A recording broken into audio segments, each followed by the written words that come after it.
Chapter 21. The people of Brentford had taken to calling them the Siamese twins. From the moment they had dispatched the sinister contents of the sack along the river, John Vincent OMalley and James Arbuthnot Pooley were never to be seen apart. The days passed wearily with no call from the professor. Pooley wondered if the old man might possibly have lost his nerve and decided to do a runner. But OMalley, whose faith in a professor bordered upon the absolute, would have none of that.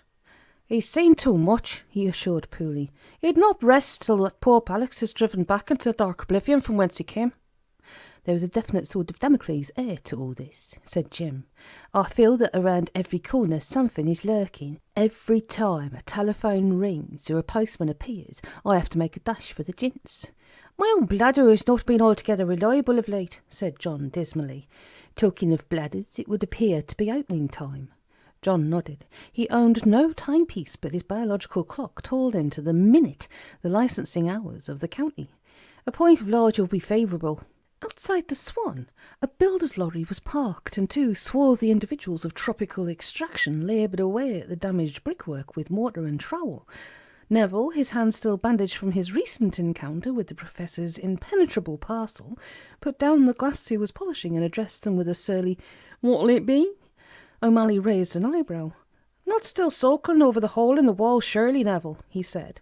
"I'm a patient man," said the part-time barman, "but I have stood for a lot this year, and what with the perils of cowboy night and the like, every time I sit down and catalogue the disasters which have befallen this establishment over recent months, OMalley, your name keeps cropping up, regular as the proverbial clockwork." "He is a man more sinned against than sinning," Pooley interjected helpfully. "Your name comes a close second, Pooley." "They're doing a nice job on the front wall," said Pooley, smiling painfully. "What did the brewery say?" "As it happens," said Neville, "things didn't work out too badly there. I told them it was a thunderbolt." "A thunderbolt? And they believed it?" "Yes, indeed. And not only that, they said that due to the evident danger they would give me an increase in salary, but did not think it wise to install the new computerised cash register in case its electronic workings attracted further cosmic assault upon the premises." "Bravo," said Jim. "So all is well that ends well." He rubbed his hands together and made a motion towards the beer pools as if to say, "Merits a couple of free ones then." "All is not well," said Neville coldly, waggling his still bandaged thumb at them. "Someone could have been killed. I'll have no more of it. This is a public house, not a public missile-proving station." Neville counted the exact number of pennies and halfpennies into the till and rang up "No sale." The Siamese twins took themselves and their pints off to a side table. They had little to offer each other by the way of conversation. They had exhausted more subjects, and their enforced closeness had of late caused them generally to witness and experience the same events. Thus they sat for the most part speechless, oppressed by fears of unexpected telegrams or fluttering pigeon post. The bar was far from crowded. Old Pete sat in his regular seat, chips spread out before him, shamming indifference to unwelcome attention being paid to his hindquarters by a blue bottle. Norman sat at the bar, wearing an extraordinary water-cooled hat of his own design, and a couple of stalwarts braved the heat for a half-hearted game of darts. An electronic punker fan installed by the brewery turned upon the ceiling at a dozen revolutions an hour, gently stirring the superheated air. Brentford had fallen once more into apathy.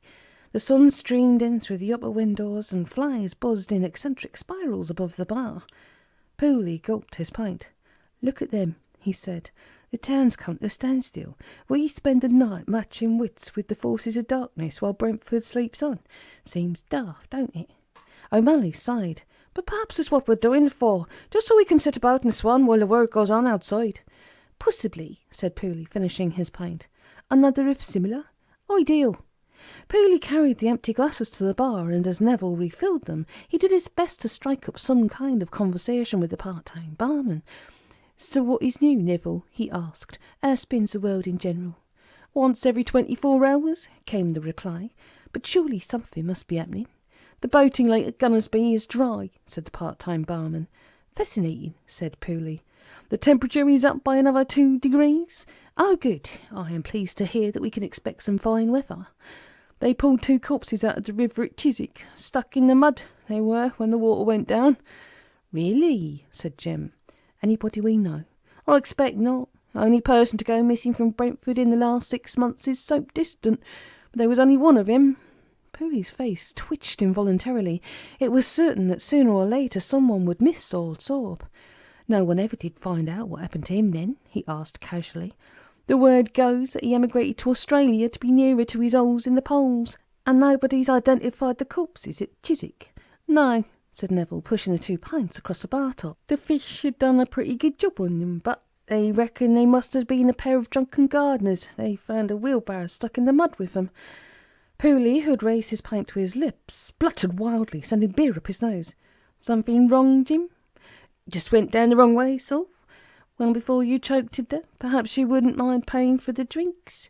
Oh, yes, said Jim, wiping his shirt sleeve across his fears.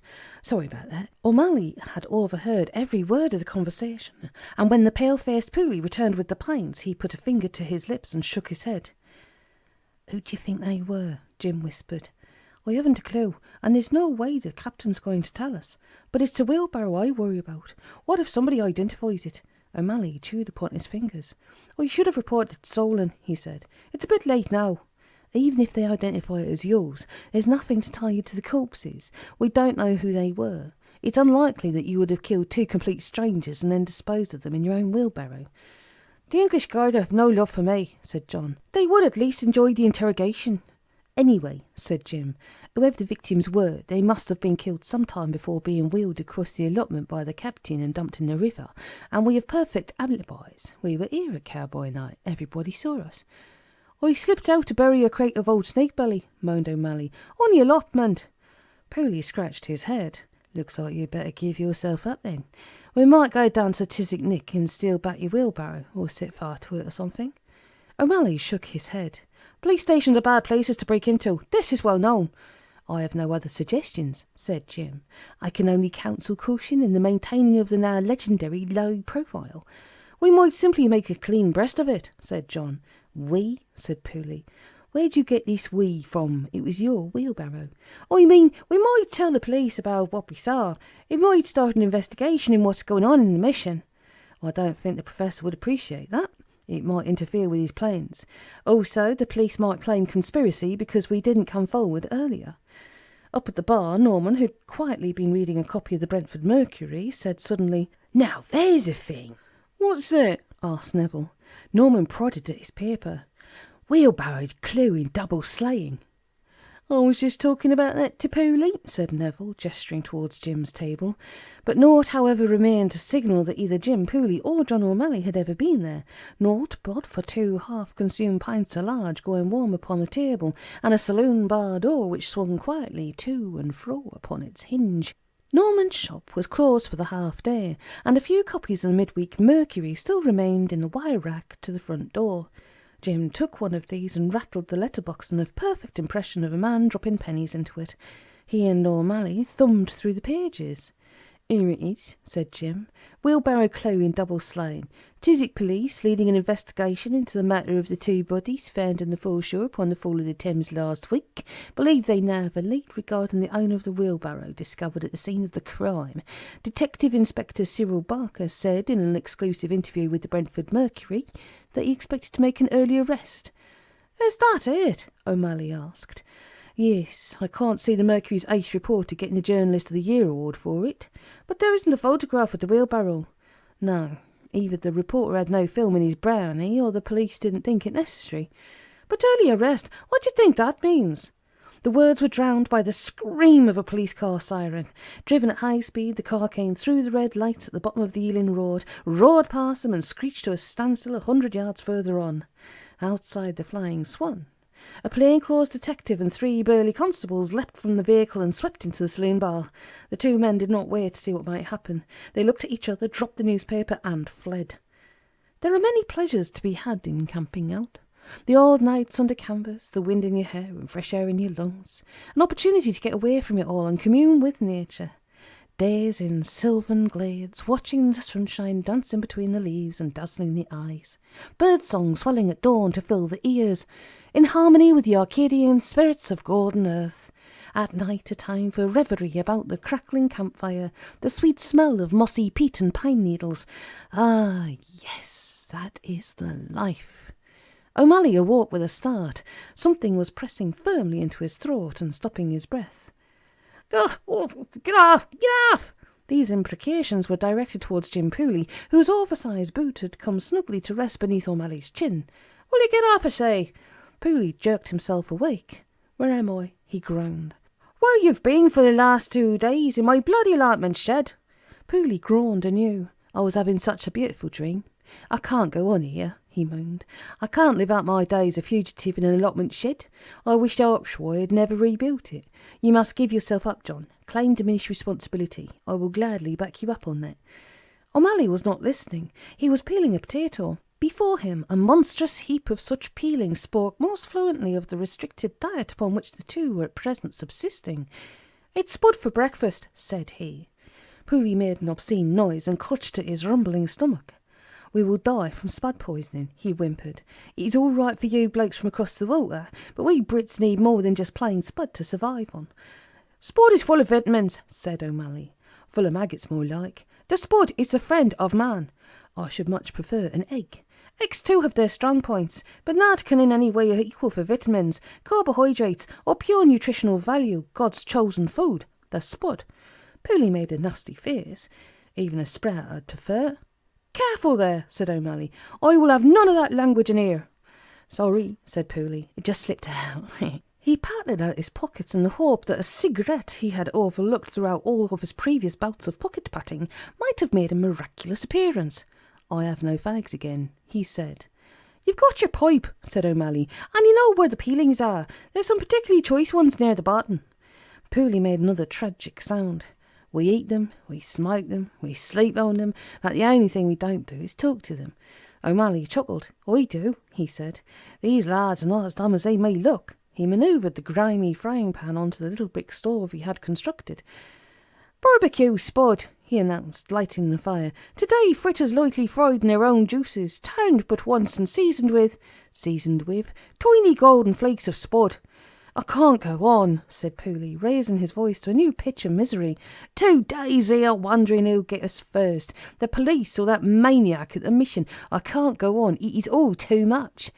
"Your fritters are almost done," said O'Malley, "and this morning I have a little treat to go with them." "Spud burgers?" queried Pooley. "Or is it Kentucky fried spud?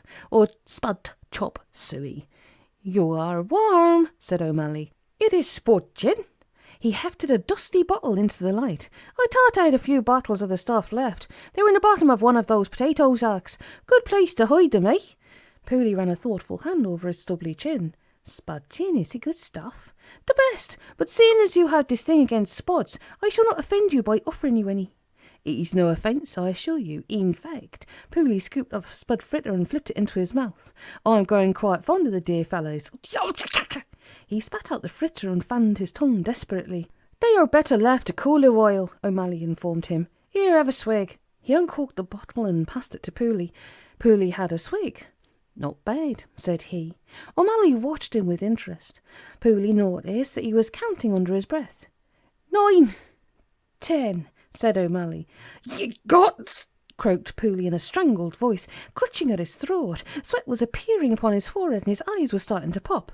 "Creeps up on you, doesn't it?" O'Malley asked, grinning wickedly and taking a lesser swig from the bottle Pooley had dropped into his wisely outstretched hands. Pooley's nose had turned a most unpleasant shade of red, and his eyes were streaming. "That definitely has the edge on the old snake, Billy," he said when he finally found his voice. "But I feel I have the measure of it now. Give me another swig." The two men sat a while in the morning sunlight, sharing the bottle and chewing upon O'Malley's potato fritters. At length Jim said seriously, "You know, John, we really cannot keep this up much longer. We're dangerously close to the mission, and if that character does not get his papal paws upon us, then someone else is bound to observe the smoke from our fire and report our presence to the police." O'Malley nodded sombrely. "All these things have of course crossed my mind. Our imposed isolation here has given us both time for reflection. For myself, I am prepared to sit it out and await the professor's word. What of you?" Pooley shrugged helplessly. "What can I say? I am up to my neck in it. I suppose we have little choice." O'Malley passed him the bottle once more and leant back amongst the potato sacks. "We shall not starve," said he, "although I'm afraid there is a limit to the things even I can do with the potato." Pooley had risen to his feet, his right hand shielding his eyes from the sunlight, and he appeared to be gazing off into the distance. "Now what do you make of that?" he asked in a puzzled voice. OMalley rose to join him. "Where?" he asked. "What are you looking at?" Pooley pointed. "It's like a swirl of smoke, or a little black cloud." OMalley shielded his eyes and squinted off into the haze. There was a dark shape twisting and turning in the sky, and as he watched it grew larger and blacker. "It's locusts," said Jim. "A bloody plague of locusts." "It's not locusts," OMalley squealed in a terrified voice. "It's birds, the birds from Archery's garden. Run for your life." Pooley's feet were welded to the ground. "I can't run," he whimpered. "I fear that the potato gin has gone to my legs." "Into the shed then." OMalley grabbed his companion by the shoulders and yanked him backwards, slamming the door shut behind them. It was not a moment too soon as the screeching mass of birds covered the allotment in a whirling feathery cloud, obliterating the sun. The sound was deafening. Horny bills scratched and scraped at the corrugated iron of the small hut. 1,000 tiny hooked claws tore at it. Pooley's hands found themselves once more clapped over his ears, while OMalley beat away at the snapping beaks which forced their way in through the cracks of the door. "Do something, Jim," he shouted, his voice swelling above the din. "If they get in here, there won't be enough of you left to send home in a tobacco tin." Pooley took to turning about in circles, flapping his hands wildly and shouting at the top of his voice. It was a technique he had perfected as a lad, and it always served him well when it came to getting his own way. The birds, however, seemed unconcerned by Pooley's behaviour, and if anything their assault upon the hut became even more frenzied and violent. There was a sound of splintering wood, and OMalley saw to his horror that scores of tiny dents were beginning to appear in the corrugated walls. Then suddenly the attacks ceased. Pooley found himself spinning, flapping and shouting in absolute silence. The birds had gone. "The birds have gone," said Jim, ceasing his foolish gyrations. "They have not," OMalley replied. "I fell for a similar trick in my first encounter with them." Pooley pressed his eye to a crack in the door. "I can't see them."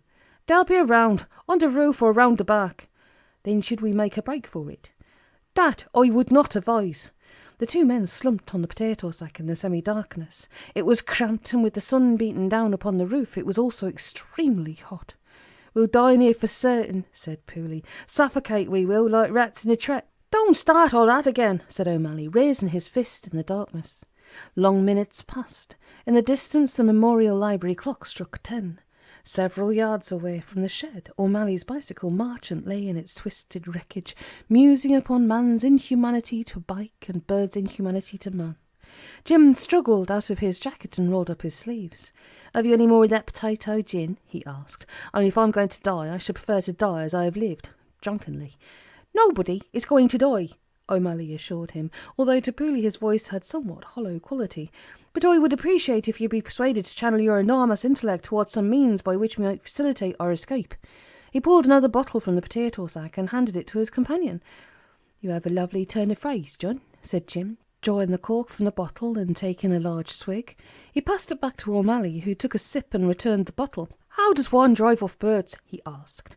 "A shotgun is a thing," said Pooley. "Both barrels small shot." "I fear that we will have a long time to wait for a passing gamekeeper," said John. "We might tunnel our way out then, possibly dig down. We might even break into one of Soap's underground workings." OMalley tapped the concrete floor with his hobnails. "We can forget that, I'm thinking." "A scarecrow then?" OMalley stroked his chin. "I can't really remember a scarecrow putting the fear of God into these lads, but if you will give me a few moments, I think I have an idea."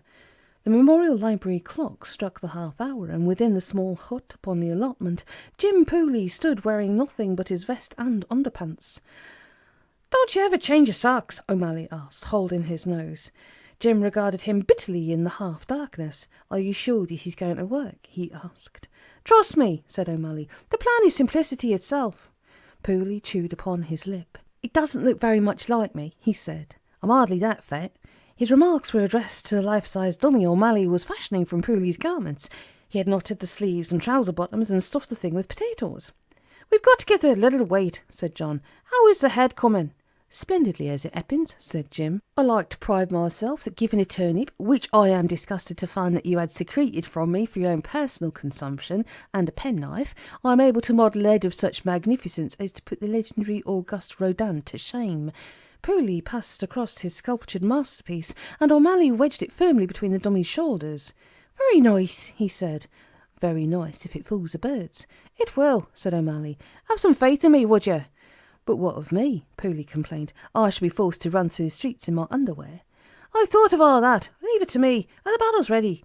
Pooley held up 2 bottles of potato gin. They had been uncorked, and gin-dampened strips of cloth torn from Jim's shirt-tail thrust into the necks, Molotov cocktail style. Better douse our good friend here, said OMalley. We want this to work to maximum effect.